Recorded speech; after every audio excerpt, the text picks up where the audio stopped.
bag that I found that I think belongs to Greta Hadag. Oh, bless your heart. Where did you find it? On the subway. Oh, would you like a cup of coffee? You've been so kind. I saw the movie Greta at this year's Toronto International Film Festival, and I can't say I had a better experience watching any kind of movie just for pure thrills and fun. This is a throwback to these kind of B-movie thrillers, psychological movie developed with two characters here. You don't really know the backstory of one of them, and that's what makes it so much fun.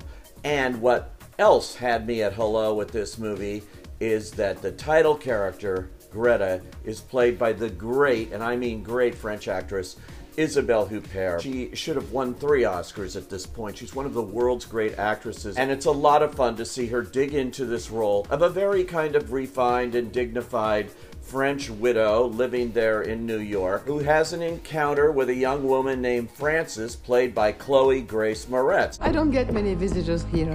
I've been so lonely since my daughter left. Well, I could help you. My mom actually used to say, I'm like chewing gum. I tend to stick around. This strikes up a very unusual friendship and relationship between the two. Frances has recently lost her mother. Greta actually begins to serve as a kind of surrogate mother to her. She's very kind to her, but when Frances goes back to her apartment and talks to her roommate, Erica, played by Micah Monroe, she's much more cynical about this whole thing. Yet, Frances has decided she's going to keep befriending Greta. She likes where this is going, and so she does. Well, then the phone never stops ringing. Greta keeps calling, showing up at different places. This whole relationship is going in places where the audience might begin to suspect is not too healthy. Well, it's very interesting, and even in Greta's house, when there's a thumping on the wall behind the piano, don't worry about that. Don't worry about that at all. Right. If you've seen these movies before, you know there might be something to worry about. This reminds me of movies going back even to the Grand Guignol brilliance of Whatever Happened to Baby Jane or Hush Hush Sweet Charlotte. Where are the candles? In the cabinet.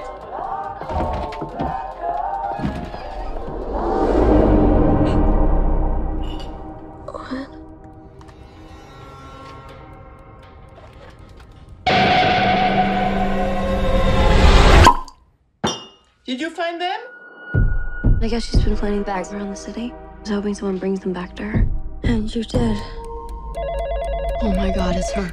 Just let it ring. And again, it is so much fun to watch if you're into this genre at all. I wouldn't call it a horror film, as more as a thriller here. And to watch these two actresses really make it work on every level, and especially Isabelle Huppert, even if it goes into batshit crazy stuff that happens here. It comes from director Neil Jordan, who won an Academy Award for writing The Crying Game. He also directed Interview with the Vampire and many other films, one of the best out there. He's done a terrific job here co-writing the film with Ray Wright. He knows just which buttons to push to make you jump out of your seat in different ways and maybe even cover your eyes a couple of times. But it's Isabelle Huppert who delivers all the goods here, including one little dance she does that is a classic scene already. When I see every movie to be released this year, that will be a classic scene, I guarantee you.